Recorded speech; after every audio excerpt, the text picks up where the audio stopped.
Good day. Welcome back to the series of the Bible in 365 days. My name is Mulelo Toto. I try to go through this King James Version of the Bible daily based on the 1 year reading plan that we find in the back of the Bible. Now, today it is the 9th of March, so it is day 68 of 365. We go through 2 Samuel chapter 15 verse 1 to chapter 20 verse 26. So today's video might be long. Now we start off with Absalom being welcomed back home, being welcomed back to Israel after his self-exile in Geshur. And as he comes back, he decides that he's going to be someone who gives good advice to the people. So he tells the people, if you ever have an issue, come to me and I will get you justice. And as he does this, he tells himself that he has a desire to be judge over the people of Israel. And years go by and he starts this conspiracy where he wants to take over from his father. So he plants the seed of a civil war that will divide all of Israel. So now he goes to his father and he asks of him, hey, can I go back to Geshur to fulfill a vow that I made unto God, a vow that allowed me to come back home? And David, the king, being an understanding father and someone who believes in the Lord and that people should go and fulfill the vows that they made to the Lord, he allows his son to go. And as Absalom goes out, he sends spies throughout all of Israel that begin the civil war that will divide Israel, where he tells people that once the horn or once the trumpets sound, that they should follow him and that he will become the leader. And word actually goes out to King David himself, and he decides to pack up and flee Jerusalem before his life may be in danger. So he takes all of his servants out of the king's palace and they head out of Jerusalem. But he also leaves with a lot of valiant men, a lot of valiant soldiers who still believe in David. And this had taken or started 40 years after Absalom had come back home. So he had been home for a while and he really wanted to take over Israel, as he saw himself as a person who could be the judge or the leader. And now at this time, Zadok and Abiathar decided to go with the ark with David, but David said, let the ark of the covenant go back to Jerusalem, let it stay there. We could see this as a sign of David realizing that this war should not be made a religious one, and that God should not be taken out of the land that he had promised the people. This war or this divide, let it be a family issue. But now, as David is out with his people down back in the kingdom with Absalom, he is given advice by a man called Ahithophel. Now, Ahithophel had gotten the ear of Absalom, and he was the one who was out there giving him advice. So what David decided to do is send one of his servants to go back to Jerusalem. And once he's there, he will tell Absalom that he does not want to follow David, but he actually wants to serve Israel, and he will serve whoever is in charge of Israel. So allow him to serve Absalom in the same manner that he had served King David. And on their travels, there is a man called Shimei who sees David and starts cursing at David and starts throwing stones at David. And this man Shimei was actually related to the late King Saul, who had passed on. And the people who were with David were saying, why should we let this man just throw curses at you? Let us go deal with him. And David said, leave that man alone. Do not harm that man. We do not know what is causing him to curse at me. Maybe God is telling him to curse at me and throw stones at me. So let that man be. Let us not be the ones who decide what we do to people after they have been given something to do by God. And eventually, Hushai, the man David sent back to Absalom, who will be basically Absalom's servant in disguise while sending information back to David, he makes it back and he tells Absalom what David basically told him to do, to basically betray David and be a servant to his son. And now at this time, Absalom is receiving counsel from Ahithophel and Hushai as well. So whenever Ahithophel goes and tells Absalom something, Hushai would basically be the second ear that Absalom goes to. So now Ahithophel comes up with this idea to actually kill David. So he says, let us take 12 men and go up in the middle of the night to find where David is, where he's asleep, and then we will slay David, but we will not harm anybody else. Our goal will just be to assassinate the king, not harm anyone, so that everybody else can be brought back to the kingdom who had left with David. So now Absalom, the ruler of Israel, goes and speaks to Hushai to try and see whether Ahithophel's advice would be good. And Hushai says, at this point in time, the advice that Ahithophel is giving us is not going to work. We need to remember who David is.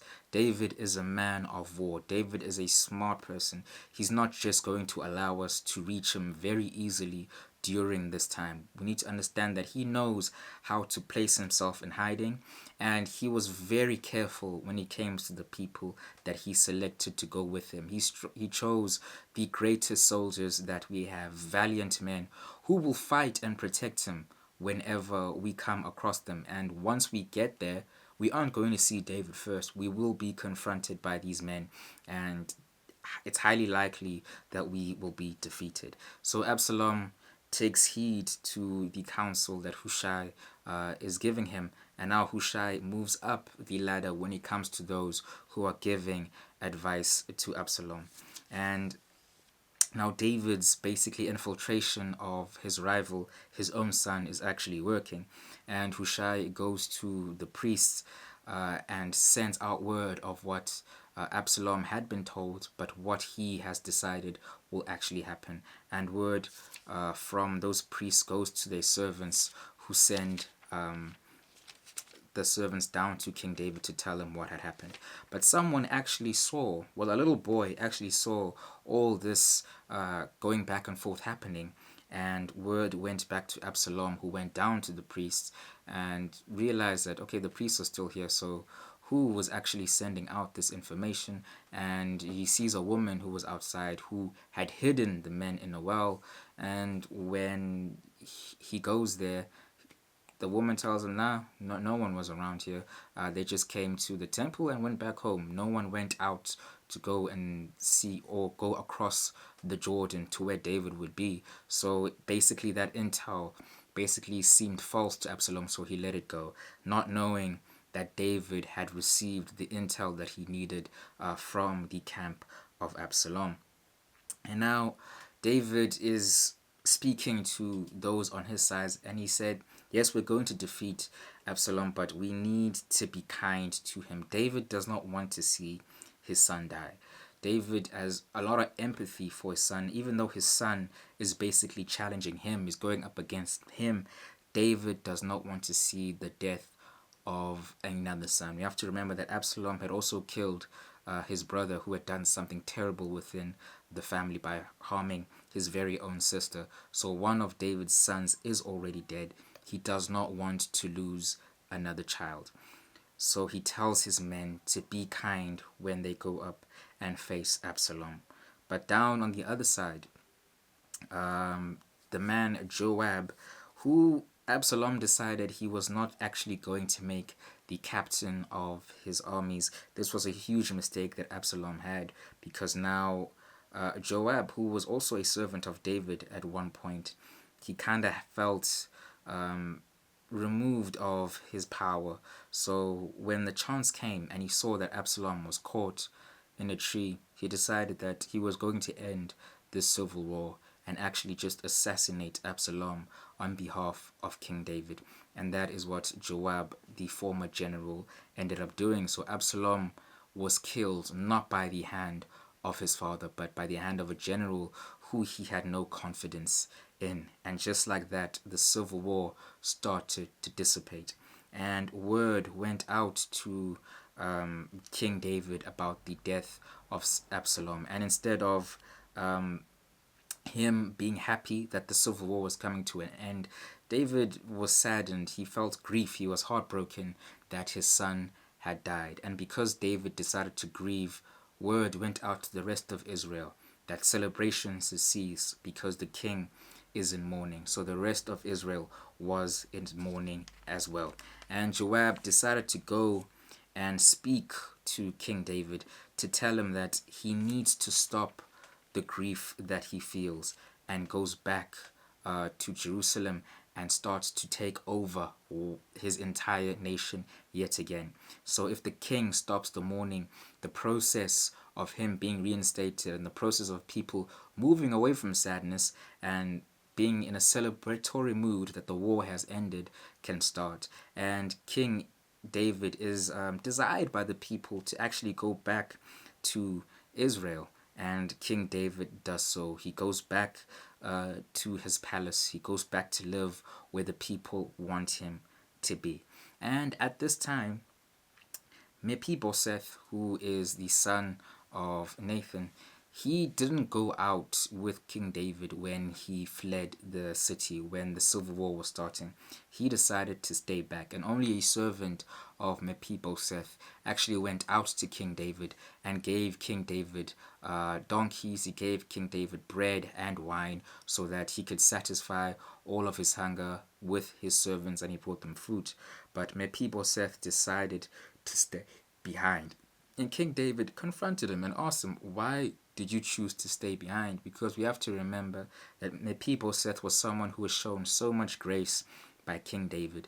King David gave him servants because Mephibosheth was someone who was related to King Saul. He was the grandson of King Saul, and technically that would have made him an enemy of David. But David, for the love he had for Mephibosheth's father, had accepted him and made sure that he lived a life of relative luxury compared to everyone else, and that he was allowed to actually go and eat at the king's table. So he should have been someone who was on the side of King David. He should have been an ally to King David, but he decided that he was going to stay in a place that was ruled by someone who was trying to take over from King David. And Absalom, well, not Absalom, but Mephibosheth realizes the mistake that he had made, and he accepts that whatever punishment comes his way should arrive, and he was not going to go against anything that King David would say. And he spoke to King David and said, allow me to go back home, and once I get there, whatever you do, I will accept it. If it is my death, just at least allow me to die in the land of my fathers and my grandfathers, and that I may be buried where they are as well. And King David accepts what Mephibosheth has said, and he allows him to go home, where he is executed and he is buried alongside those within his family. And now at this time, King David goes unto Judah, and the people of Judah are happy to see King David, because we have to remember that King David, before he was king of Israel, he was made king of Judah. And now some people within Israel see that the people of Judah are ecstatic to have King David arise. And then another man starts a rebellion. This time a man named Sheba starts a rebellion against King David. Sheba, who is an Israelite, decides that all the Israelites should go back to their tents and allow King David to go be king of Judah, and someone else should be the leader of Israel. And immediately King David decides, we have to quash this rebellion before it gets out of hand, before Sheba and the people he is bringing up flee to some cities that are well protected and we have no way of fighting them. And Amasa is made the captain again. This time King David doesn't pick Joab, who was supposed to be the captain, who was supposed to be the general. Amasa is made captain over those in Judah, but Joab is still on the side of King David. So Amasa and Joab go on the hunt to pursue Sheba. But now on the way, there's a bit of an accident that happens, and it kind of hurts Amasa. And Joab goes to check on Amasa to see how is he doing, are you okay? And without actually noticing, by accident, Joab accidentally kills Amasa with his sword, because Joab's sword, which is tied to his hip, punctures Amasa in the stomach, and he starts to die. But while he is dying, Amasa still wants Sheba to be pursued, and he tells the people, go and follow Joab and fight for King David. And Joab and all those people pursue Sheba, while Amasa is left behind in the fields. For Amasa died on a highway, but his body was moved into a field, and the people pursue after Sheba. And they find themselves outside this city, where a woman actually approaches the group and speaks to Joab and says, oh, is there someone specific you are looking for? And Joab says, yes, we're looking for this specific person. And the woman says, well, you guys do not have to come into this city. If you're saying that this person is going to cause so much damage, is going to cause a war to actually happen, allow us within the city to take care of them. You guys wait out here. We will do what we have to do, and we will return his head to you. For the people there didn't want any part of a war to happen. They did not want to go against King David, because remember, King David has a history of winning so many battles against those who go against him. So they decided that they would actually kill Sheba on behalf of David and return the head to Joab. So Joab did not have to actually do anything to Sheba. He was killed by the citizens in the city of Abel. And we also get a short passage on who became David's officers. So in chapter 20, verse 23 to 26, you read on who the officers of David were. They were Joab, who was all over the host of Israel, and Benaiah, and he is the son of, and then there's Benaiah, the son of Jeduah, was over the Cherethites, over the Palathites. And then there was Adoram, who was over the tribute, and Jehoshaphat, the son of Ahihud, was the recorder. And then we had Shiva, who was a scribe, and Zadok and Abiathar were the priests. And then we had Ira, also the Jarite, was chief ruler about David. Well, that would be the city of David, not King David himself. And that is where we will end for today. It was quite a long video because there was a lot going on within the passages, basically covering the civil war that was happening within Egypt. And we have, well, not Egypt, but within Jerusalem. You see, the video was so long that I forgot which city I was talking about. But it goes back to the point that God had made to King David about his actions when it came to Bathsheba, the wife of Uriah, of taking something from someone who has nothing. And God vowed that you will have a lot of violence happening within your households because you decided to live by the sword, and the sword will no longer leave your household. So now we see David's son was killed by his other son, and now that son who had come back home started a civil war, and now he has been killed as well.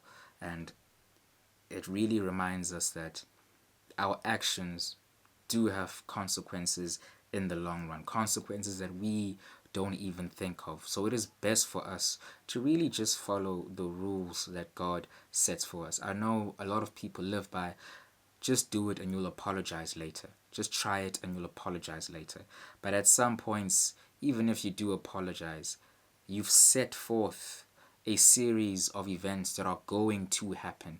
Even if you apologize, even if you understand that what you did was wrong, the circumstances of you or the things that come from your actions will continue to go forth, and you will have to face them head on in the future. Now may the grace of our Lord Jesus Christ, the love of the Father, and the fellowship of the Holy Spirit be with you now and forever. Thank you so much for watching this video.